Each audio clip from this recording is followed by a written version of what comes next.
హైదరాబాద్ లోని సరూర్ నగర్ స్టేడియంలో బీఆర్ఎస్ యువజన విద్యార్థి విభాగాల ఆధ్వర్యంలో ఈ నెల 18న నిర్వహించనున్న యువ సంగ్రామ సదస్సుకు పోలీసులు అనుమతి నిరాకరించడాన్ని నిరసిస్తూ బీఆర్ఎస్ మేడ్చల్ జిల్లా అధ్యక్షుడు MLC Shambipur Raju LB Nagar MLA Sudheer Reddy media సమావేశం నిర్వహించారు. ఈ సందర్భంగా ఎమ్మెల్సీ షాంబీపూర్ రాజు మాట్లాడుతూ యువజన విద్యార్థి విభాగాల ఆధ్వర్యంలో నిర్వహించనున్న సదస్సు కోసం గత నెలలోనే కలెక్టర్ కు దరఖాస్తు సమర్పించామని తెలిపారు. కలెక్టర్ లేఖ ఆధారంగా స్పోర్ట్స్ అథారిటీకి కూడా సమాచారం వెళ్లిందని, జూలై 8న సిపికి కూడా అధికారికంగా లేఖ అందజేశామని చెప్పారు. పోలీసులు సూచించిన విధంగా సీసీ కెమెరాల ఏర్పాటు, డీడీల చెల్లింపులు సహా కోరిన ప్రతి నిబంధనను పాటించినప్పటికీ అనుమతి ఇవ్వలేదని ఆవేదన వ్యక్తం చేశారు. స్థానిక ఎమ్మెల్యే సుధీర్ రెడ్డి మాట్లాడుతూ తాను చేసిన ఫోన్ కాల్స్ కి కూడా సిపి స్పందించడం లేదని అన్నారు. ముఖ్యమంత్రి కార్యాలయం నుంచే సభకు అనుమతి ఇవ్వవద్దని పోలీసు అధికారులకు ఆదేశాలు వెళ్లినట్టు తెలుస్తోందని ఆరోపించారు. బీఆర్ఎస్ అధికారంలో ఉన్నప్పుడు ప్రతిపక్ష పార్టీల సభలకు అనుమతులు ఇచ్చామని, ఇప్పుడు ప్రతిపక్షమైన బీఆర్ఎస్ సభకే అనుమతి నిరాకరించడం ప్రజాస్వామ్య విరుద్ధమని విమర్శించారు. నిరుద్యోగులకు ఇచ్చిన హామీల గురించి ప్రశ్నిస్తామనే భయంతోనే ప్రభుత్వం ఈ నిర్ణయం తీసుకుందని, నిరుద్యోగుల పట్ల ముఖ్యమంత్రి వ్యవహరిస్తున్న తీరు బాధాకరమని అన్నారు. ప్రభుత్వం ఎన్ని అడ్డంకులు సృష్టించినా యువ సంగ్రామ సదస్సు విజయవంతమవుతుందని, యువత పెద్ద సంఖ్యలో హాజరు కావాలని పిలుపునిచ్చారు. అనుమతి ఇవ్వకపోతే సరూర్ నగర్ స్టేడియం వద్దకే వచ్చి తమ నిరసనను తెలియజేస్తామని హెచ్చరించారు. అనుమతి నిరాకరణపై న్యాయస్థానాన్ని ఆశ్రయించినట్లు వెల్లడించారు.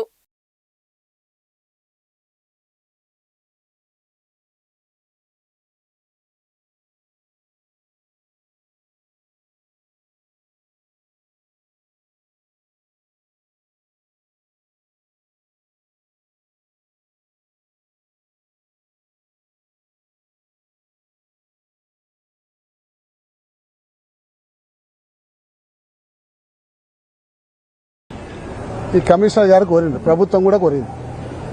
అన్నీ కూడా జనరల్గా ఏముంటుందంటే ఒకటేసారి అడుగుతారు, మీకు పర్మిషన్ కావాలంటే ఇవన్నీ మాకు కావాలి, మా రిక్వైర్మెంట్ అని. కానీ ఒక రోజేమో ఫస్ట్ సీసీ కెమెరాలు ఫిట్ చేయాలి, మీరు అండర్టేకింగ్ లెటర్ ఇవ్వాలంటే ఆ లెటర్ ఇచ్చినాం. రెండో రోజు మీరు టాయిలెట్ ఫిట్ చేయాలి, ఆ లెటర్ ఇవ్వమంటే ఆ లెటర్ ఇచ్చినాం. మూడో రోజు మీరు ఫైర్ పర్మిషన్కి అప్లై చేయాలి, దానికి సంబంధించిన ఫీజు కట్టాలంటే దానికి అప్లై చేసినాం, దానికి సంబంధించిన డీడీ కట్టినాం. నాలుగవ రోజు మీరు పార్కింగ్ ఎక్కడ పెడుతున్నారని అడిగింది. అడిగితే పక్కకున్న జాగా చూపెట్టినాం. ఆ జాగా చూపెడితే సరిపోదు, దాని ఓనర్ నుంచి లెటర్ కావాలని చెప్పి నన్ను ఆ ఓనర్ నుంచి లెటర్ కూడా తీసుకొచ్చి సబ్మిట్ చేసినాం. ఐదవ రోజు మీరు జిహెచ్ఎంసీకి మీరు అంతా వాడిపోతారు, అంతా చెత్తా చెదారం వేస్తారు, దానికి క్లీనింగ్ ఛార్జెస్ ఉంటాయి, దానికి ఒక లెటర్ ఇవ్వాలి, మీరు దాన్ని డబ్బులు కడతామని చెప్పేసి అన్నారు. అది కూడా ఒక లెటర్ ఇచ్చినాం. అంటే ఇవన్నీ కూడా ఒకరోజు అడిగితే చాలా బాగుంటుంది. రోజుకొకటి అడిగే వరకే మాకు ప్రభుత్వం మీద ఆ రోజు నుంచే డౌట్ వచ్చింది. 4 రోజుల క్రితం దాకా కమిషనర్ గారు నాతోటి కమ్యూనికేట్ చేస్తుండే ఫోన్లలో. ఒకరోజు మాకు ఆ టేబుల్ మీకే రాలేయండి మీ ఫైల్ అని చెప్పేసి అన్నది. దాని తర్వాత టేబుల్ మీదకి వచ్చింది. టేబుల్ మీదకి వచ్చినాక నేను మిగతా అన్ని కూడా చేస్తామని చెప్పేసి చెప్పింది. దాని తర్వాత 2 రోజుల నుంచి కమిషనర్ గారు ఫోన్ ఎత్తడం లేదు.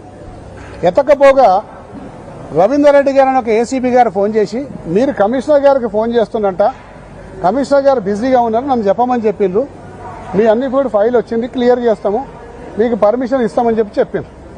అంటే నాకు మీ మీద అనుమానం వస్తుంది, మరి ఇన్ని రోజుల నుంచి ఇన్ని రకాల కోరికలు కోరిండ్రు, మేము అన్నీ సబ్మిట్ చేసినాము, మరి ఇప్పటివరకు పర్మిషన్ ఇవ్వకుంటే ఎట్లా ఏసీపీ గారు అని అన్నా. లేదంటే ఖచ్చితంగా ఇస్తాము, మీరేం అనుమాన పడకండి అని చెప్పేసి ఏసీపీ గారు చెప్పారు. కానీ ఈరోజు 17th మధ్యాహ్నం 1 గంట అవుతుంది, ఇప్పటి వరకు పర్మిషన్ లేదు. రేపు ఉదయమే మా సభ, ఫోన్ చేస్తే ఫోన్ ఎత్తడం లేదు.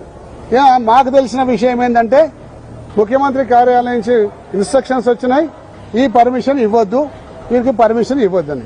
ఎందుకు ఇవ్వద్దని చెప్పేసి అంటే నిన్న మొన్న ఇచ్చిన ఇంటెలిజెన్స్ సమాచారం ప్రకారం మేమేదో మామూలు సభ పెట్టుకుందాం అనుకున్నాం. కానీ ఈ హైదరాబాద్ నగరం చుట్టుపక్కల ఉన్న అనేక మంది విద్యార్థి లోకం, నిరుద్యోగ లోకం అంతా కూడా పెద్ద ఎత్తున తరలి వస్తుండ్రు. కొన్ని వేల మంది జమ అవుతుండ్రు. ఈ జమ అయితే ప్రభుత్వానికి వ్యతిరేకంగా తీవ్రమైన నష్టం జరుగుతుంది. కాబట్టి ఇన్ని వేల మంది జమ కాకుండా ఈ మీటింగ్కి పర్మిషన్ ఇవ్వకుండా అయిపోతుందని చెప్పేసి ఒక దురాలోచనతోటి ఈరోజు ప్రభుత్వం వ్యవహరిస్తున్నందుకు తీవ్రంగా ప్రభుత్వ వైఖరిని ఖండించుకుంటూ, మరి డిగ్రీ ఎగ్జామ్స్ కూడా 14వ తారీఖు నాడు డిగ్రీ ఎగ్జామ్స్ ఉండే, 14వ తారీఖు నుంచి 16వ తారీఖు నాడు చేసేది అని చేయకుండా 16వ తారీఖు నాడు చేస్తామని చెప్పేసి ఉన్నత విద్యా మండలి వాళ్ళు ఒక మాట మాట్లాడుకున్నాక మేము 18వ తారీఖు నాడు మీటింగ్ పెట్టామని అప్లికేషన్ ఇచ్చినప్పుడు ఆ ఎగ్జామ్స్ని కాస్త 16 నుంచి 18కి పోస్ట్పోన్ చేశాం. అంటే 18కి పోస్ట్పోన్ చేస్తే డిగ్రీ విద్యార్థులు ఎవరు కూడా రాకుండా ఉంటారు, తద్వారా ఇలా మీటింగ్ని అరికట్టొచ్చని. కానీ నిన్న మొన్న సమాచారం, ఇంటెలిజెన్స్ సమాచారంతో బెంబేలు ఎత్తిపోయి మనం ఎంత ఆపుదామన్నా ప్రయత్నం చేసినా కానీ ఆగేటట్టు లేరు. కాబట్టి మీటింగ్ పర్మిషన్ ఇవ్వకుంటే దీన్ని ఆపేయచ్చు అని చెప్పేసి ఈరోజు ముఖ్యమంత్రి కార్యాలయం అనుకుంటుంది. కాబట్టి ఈ వైఖరిని తీవ్రంగా ఖండిస్తూ ఈరోజు గతంలో అధికారంలోకి వస్తాంకు మరి గతంలో మీరు అధికారం చేపట్టడానికి అనేక వాగ్దానాలు అనేక సందర్భాలలో వివిధ డయాస్ల మీద మీరు చేసిండ్రు. ఇలా రాహుల్ గాంధీని సెంట్రల్ లైబ్రరీ తీసుకొచ్చి ఆ రోడ్డు మీద కూర్చోబెట్టి ఛాయ్ తాగిపించి మేము 1 సంవత్సరంలో 2 లక్షల ఉద్యోగాలు ఇప్పిస్తామని ఆ రోజు చెప్పిండు. మరి అదే కాకుండా మరి రాహుల్ గాంధీ గారు ఒక్కరు చెప్తే నమ్ముతారో నమ్మరో తెలంగాణ ప్రజానీకరం అని మళ్ళీ ప్రియాంక గాంధీని ఇదే గ్రౌండ్లో 2023 మే 28వ తారీఖు నాడు తీసుకొచ్చిండ్రు. ఆమెతోటి చెప్పించిండ్రు 2 లక్షల ఉద్యోగాలు ఇస్తామని చెప్పి.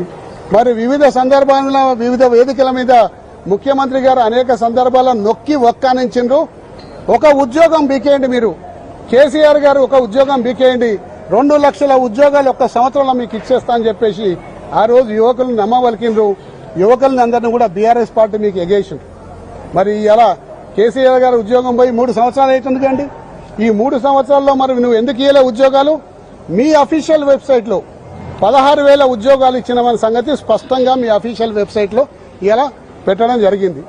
మరి నిన్న మొన్న మేము అందరం కూడా నిరుద్యోగ వంచన సభ చేస్తే మరి ఏదో స్టూడెంట్ విద్యార్థి లోకంలో మరి నిరుద్యోగ లోకంలో ఏం కదలిక వచ్చింది. ఈ కదలిక పెద్దగా కాకముందుకే ఏమన్నా నోటిఫికేషన్లు ఇద్దామని చెప్పి జూన్ 2వ తారీఖున 290 ఉద్యోగాలకు నోటిఫికేషన్లు ఇచ్చింది. ఇస్తే విద్యార్థి లోకం నిరుద్యోగ లోకం అంతా కూడా బగ్గుమంటే మరి ఈ రియాక్షన్ బాగా ఎక్కువ ఉన్నది కాబట్టి మళ్ళొక 5,000 నోటిఫికేషన్లు ఇస్తా, ఫైనాన్స్ డిపార్ట్మెంట్కి పంపిస్తాం, క్లియరెన్స్ తెచ్చుకుంటామని చెప్పేసి చెప్పిండ్రు. మరి ఇప్పటి వరకు కూడా అఫీషియల్గా ఇంకా ఏమీ రాలేదు. మరి ఈ విధంగా నిరుద్యోగుల్ని విద్యార్థుల్ని మభ్యపెట్టి అనేక రకాలుగా మోసం చేస్తున్నందుకు తప్పనిసరిగా కాంగ్రెస్ పార్టీకి బుద్ధి చెబుతారు. మరి ముఖ్యమంత్రి గారు ఏదైతే విద్యార్థుల్ని ఈ విధంగా అణిచేద్దామని చెప్పి ప్రయత్నం చేస్తుండో తప్పనిసరిగా విద్యార్థి లోకం అంతా కూడా ఈ ముఖ్యమంత్రి గారికి కూడా బుద్ధి చెప్తారు. నిన్నటికి నిన్న మన కొంతమంది విద్యార్థులు అందరూ కూడా ఇక దిల్సుఖ్ నగర్ లో ఈ రోజు కేబినెట్ సమావేశం ఉన్నది.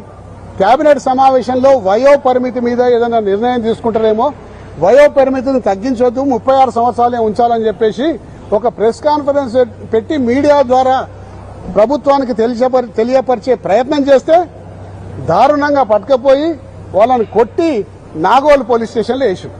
అంటే ఈ విధంగా వాళ్ళు ఆ విద్యార్థులందరూ కూడా ఇవాళ మీటింగ్ కోసం చురుకుగా అందరూ రావాలని చెప్పేసి కూడా వాళ్ళు ప్రయత్నాలు చేస్తుంటుంటే దాన్ని అడ్డుకుందామనే దురుద్దేశంతో నాగోల్ పోలీస్ స్టేషన్ వేస్తే నిన్న పోయి నాగోల్ పోలీస్ స్టేషన్కి వెళ్ళి ఇలా విడిపించుకొచ్చినాం.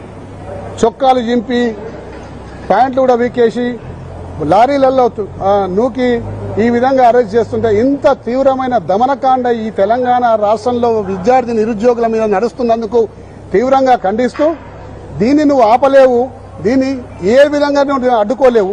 కొంత టెంపరవరీ మాకు ఇబ్బంది కలిగించగలదు కానీ అంతకన్నా ఎక్కువ ఏం చేయలేవు ముఖ్యమంత్రి గారు. తప్పనిసరిగా ఈ సభ చేసి తీరుతాము, ఈ సభ చేసి తీరుతాము. ఖచ్చితంగా నిరుద్యోగ లోకం అంతా కూడా నీకు బుద్ధి చెప్పే రోజు దగ్గరకు వచ్చింది. నిరుద్యోగుల పట్ల మరి విద్యార్థుల పట్ల బీఆర్ఎస్ పార్టీ అండగా ఉంటది, వాళ్లకు తోడుగా ఉంటది. నువ్వు చేసిన వాగ్దానాలన్నీ కూడా పూర్తయ్యే వరకు ఇదే నిరుద్యోగులకు ఇదే విద్యార్థి లోకానికి మేము అండగా ఉంటాము. అదే విధంగా ఈ రోజు ఫీజు రియంబర్స్మెంట్ బకాయిలు పేరుకపోయినాయి, ఎక్కడ కూడా ఫీజు రియంబర్స్మెంట్ ఇస్తలేరు. ఇవాళ ఒక విద్యార్థి ఇంజనీరింగ్ అయిపోయిన విద్యార్థి కాలేజ్ అయిపోయింది, సర్టిఫికెట్ వస్తుంది, పై చదువులు చదువుకుందామని చెప్పి ఆశపడ్డాడు. పై చదువులు చదువుకున్న స్తోమత లేని వాళ్ళు ఉద్యోగం చేసుకుందామని ఆశపడ్డారు.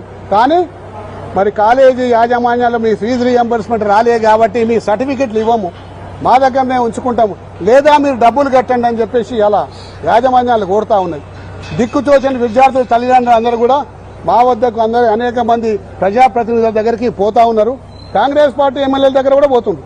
పోయి సార్ మా పిల్లలకు సర్టిఫికెట్లు ఇస్తలేమని కాలేజీ యాజమాన్యానికి ఫోన్ చేస్తే ఫీజు రియంబర్స్మెంట్ ప్రభుత్వం నుంచి రాలేదండి, మేము ఎంతకైనా పెట్టుకోవాలి, మా కాలేజీకు 75 కోట్ల బకాయిలు ఉన్నాయి. ఒక సంవత్సరం 2 సంవత్సరం 3 సంవత్సరాలు పెట్టుకుంటాం కానీ ఇన్ని సంవత్సరాల నుంచి ఈ బకాయిలు మేము పెట్టుకోలేమండి. దయచేసి మీరు కాలేజీ మాకు ప్రభుత్వం నుంచి మాకు ఫీజు రియంబర్స్మెంట్ బకాయిలు ఇప్పియమని వాళ్ళు మమ్మల్ని కోరుతున్నారు. కాబట్టి ఈ విధంగా ఫీజు రియంబర్స్మెంట్ బకాయిలు పెట్టేసి విద్యార్థులు చదువుకోకుండా మరి నిరుద్యోగులకేమో నోటిఫికేషన్ లేకుండా వాళ్లకు ద్రోహం చేసుకుంటుంది. కాబట్టి ఈ యొక్క వైఖరిని తీవ్రంగా ఖండిస్తూ పోరుబాట ఆల్రెడీ పట్టినాం. దీనికి మా ముఖ్య నాయకుడు కేటీఆర్ గారు రేపు మీటింగ్ అటెండ్ అయ్యేది ఉంది. పెద్ద ఎత్తున విద్యార్థి లోకం కూడా తరలి వచ్చేది ఉంది. కాబట్టి మమ్మల్ని ఆపలేరు మీరు. ఖచ్చితంగా ఏ విధంగానైనా ఈ మీటింగ్ చేసి తీరుతాం. మా ముఖ్య నాయకుడు మా నాయకుడు అంతా కేసీఆర్ గారు ఇచ్చిన డైరెక్షన్ మేరకు కేటీఆర్ గారి ఆధ్వర్యంలో ఈ కార్యక్రమాన్ని ముందుకు తీసుకుపోతా ఉన్నాం.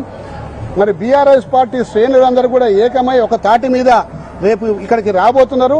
అందరూ కూడా ఇక్కడికి వచ్చి తప్పనిసరిగా దీన్ని నిరసన వ్యక్తం చేస్తారు. మీరు ఇవ్వకపోతే తప్పనిసరిగా ఈ మీటింగ్ చేసి తీరుతామని కూడా ఈ సందర్భంగా మనవి చేసుకుంటూ కమిషనర్ గారికి మరొకసారి విజ్ఞప్తి చేస్తున్నాం. ఈ యొక్క మీటింగ్ మాకు అవకాశం ఇవ్వండి. గతంలో అనేక మీటింగ్లు మీరు పెట్టుకున్నారు. ఇప్పుడే షంబీపూర్ రాజు గారు శాసనమండలి సభ్యులు గారు చెప్పినట్టు ఇదే గ్రౌండ్ లో మీరు ప్రియాంక గాంధీ గారిని మరి మీ ఆధ్వర్యంలో మీ అధ్యక్షతన ముఖ్యమంత్రి గారి అధ్యక్షతన అప్పట్లో పీసీసీ ప్రెసిడెంట్ ఉండే కాబట్టి వారి ఆధ్వర్యంలో మీటింగ్ జరిగింది. ఆ రోజు అధికారంలో టీఆర్ఎస్ పార్టీ ఉండే. మరి మీరు టీఆర్ఎస్ పార్టీ ఉన్నప్పుడు ఆ మీటింగ్ పెట్టుకోవాల్సిన అవకాశం దొరికిందిగా. అలాగా రాష్ట్రంలో అనేక సందర్భాల్లో మీకు మీటింగ్ దొరికినప్పుడు మాకెందుకు ఇవ్వరని చెప్పేసి ఈ సందర్భంగా మిమ్మల్ని ప్రశ్నిస్తూ ఆపలేరని కూడా ఈ సందర్భంగా మనవి చేసుకుంటూ మేమందరం కూడా కలిసికట్టుగా పోరాడి ఈ మీటింగ్ సాధిస్తామని కూడా ఈ సందర్భంగా మనవి చేసుకుంటాం. ధన్యవాదాలు.